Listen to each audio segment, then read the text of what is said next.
Well, hello. Yes, look what I've bought.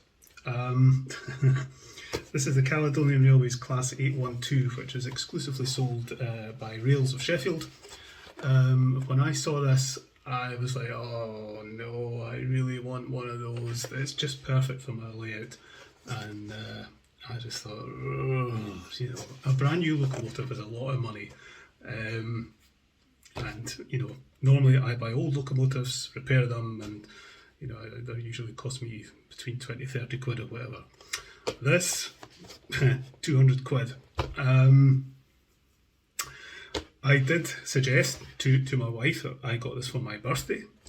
So the reason I bought it before my birthday's in March, but the reason I bought it now is because I think these will probably sell out because they're only sold through Rails of Sheffield. I think these will probably sell out fairly quickly, and then they'll be really hard to get hold of. So I thought, well, get it now and keep it for my birthday, but my wife just said, just have it now. It's an early birthday present, so there we go. Yeah, so like I say, when I first saw this, I just thought that is one beautiful looking locomotive. So let's get a look at it. So there it is in the box. Let's see, does this just come out same as the Hornby one? Yes, it does. So this is only the second brand new locomotive I've ever bought. The other one was the J36 I got last year, and I got that specifically because it's the locomotive that used to run in my local branch line. Whereas this, well, it's a Caledonian Railways locomotive, so I like to get anything kind of Scottish related on my layout. It's just perfect. I don't have any Caledonian rolling stock, so I'll need to get some coaches. We've got lots of little fiddly extras to put on. Sellotaped in, so we'll look at that later. Let's just have a look at this really, really nice looking model. There. What's that? Not quite sure what that is. Is something broken off? I don't think it's broken off. I'm not sure where that's from. We'll put it in there anyway. This comes in different liveries. It comes in the original Caledonian Railways blue. I think that's what they call the as-built, and this is the as-preserved one. So this locomotive is a model of a locomotive that you can actually see on the Strathspey Railway, which I haven't seen, but I'd love to go and see it one day. So yes, there we are.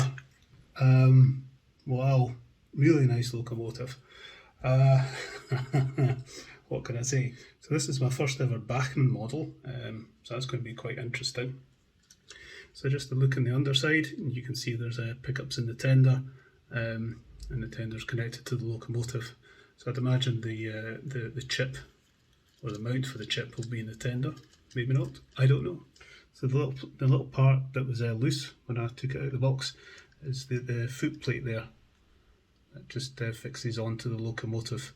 It's got a little hinge, sort of wire hinge that pushes into two little holes just inside the cab. I didn't film me putting it back in because it was a bit. You wouldn't have been able to see it, but you can maybe see inside the cab there. Lots of nice detail. So maybe get some crew in there at some point. So we have a detail pack which consists of some lights and pipes and some little tender doors. So we'll maybe have some fun later on trying to fit those. We have some instructions where to fit all those little bits and pieces. Lubrication and some information on stuff. I think it has a Firebox Glow and flicker. The Caledonian decent operation with the factory back plate and the red LED illuminated. So yeah, apparently we've got a glowing firebox. But I'm not too worried about all these little things. I just think this is a really beautiful little locomotive. So just having a very close look at it, the quality and finish and everything, yeah, really, really nice. As I say, the as-built version, the blue is paler, maybe a little bit more garish and a bit more colourful, but I really wanted the as-preserved one. So I think we've looked at this enough. Let's go and stick it in the layout and see how it runs. And there it is, ready to go. It really is a cracking looking locomotive. So I think what we'll do is we'll run it around the track a couple of times just to see how it goes. But really what I want to do is maybe give this a little bit of lubrication and then run it in. So we'll run it forwards for half an hour and backwards for half an hour. Okay, so this is ready for its first test run. Let's apply the power slowly.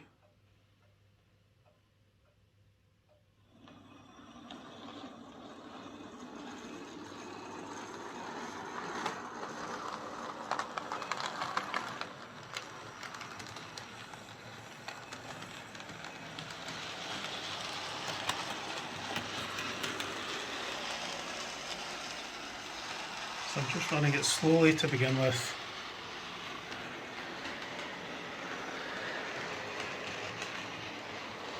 Just to see what it does.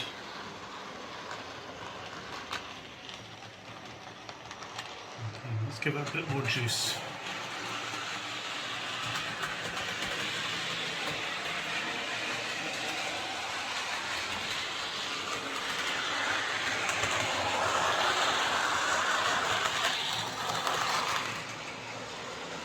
So it's running really nicely, I have to say. So I'm going to run this round my branch line because Bachmann said it'll run fine up to second radius curves. Now my branch line is first radius, I think, so it'll be interesting to see how this performs over that. So let's see what it does.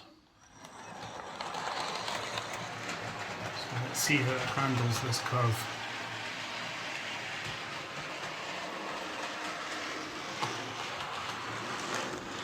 A wee bit of hesitation.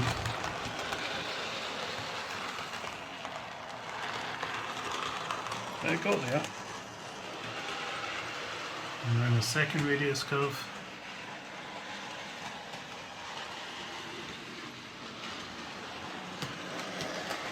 Yeah, I did that okay.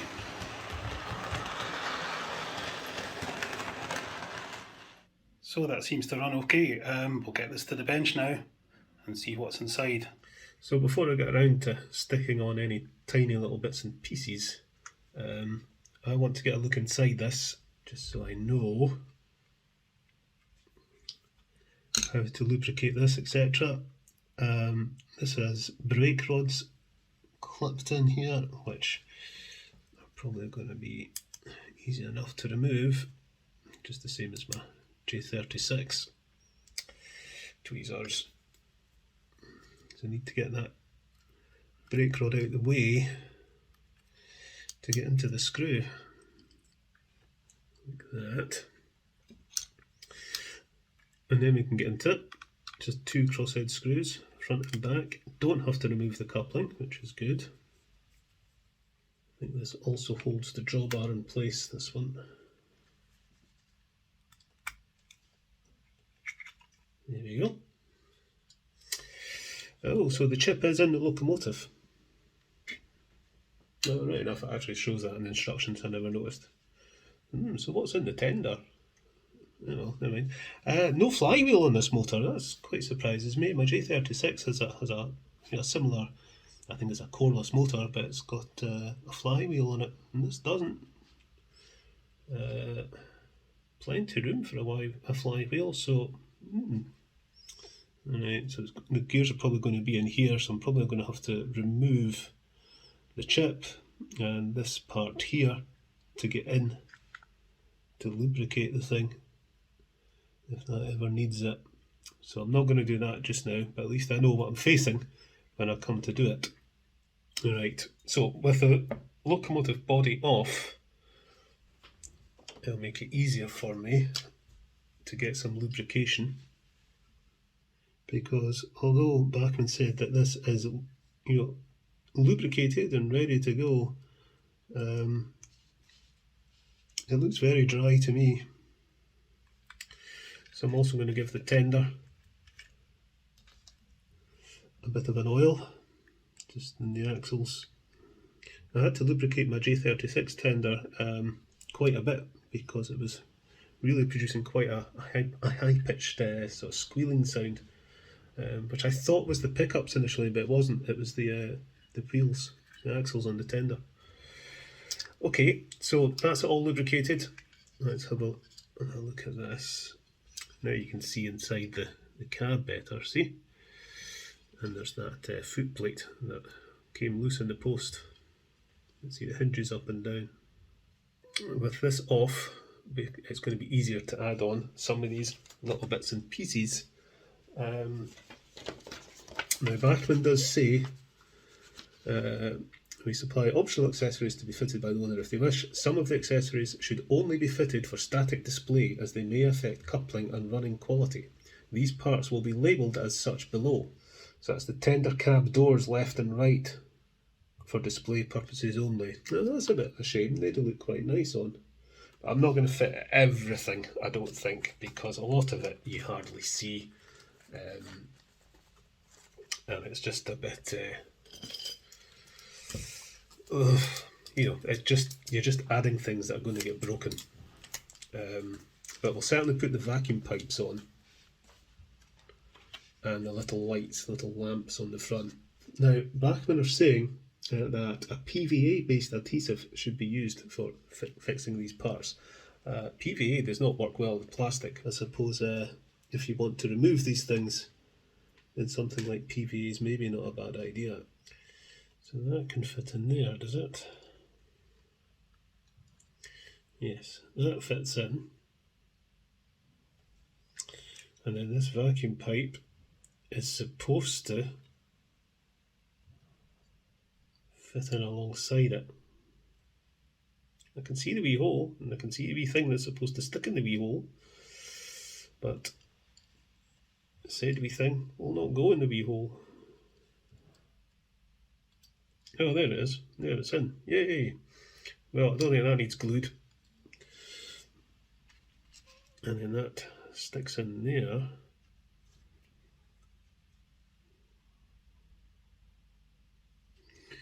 Okay, there's my lamps on.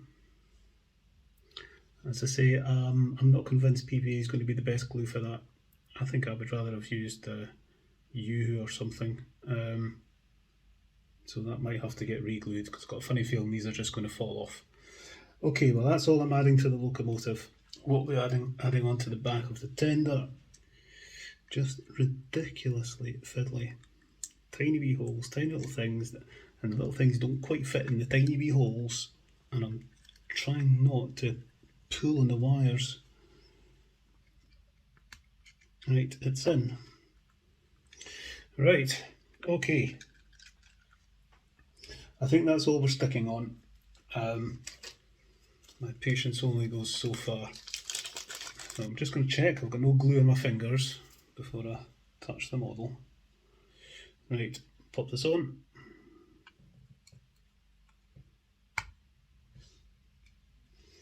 Like so. And then get these brake rods back in.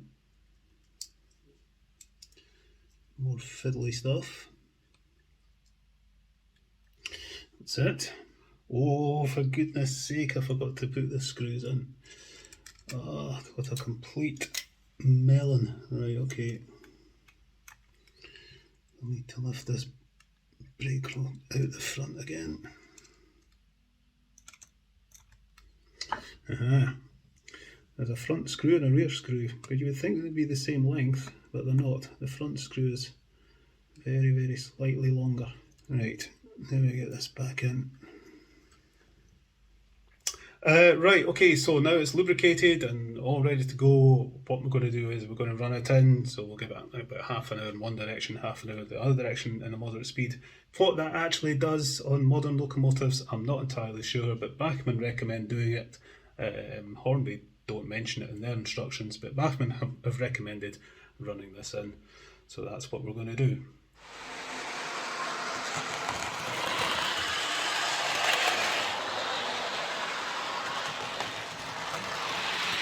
See the Firebox Glow in there.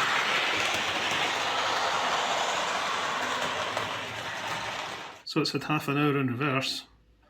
Let's send it around the other way for half an hour.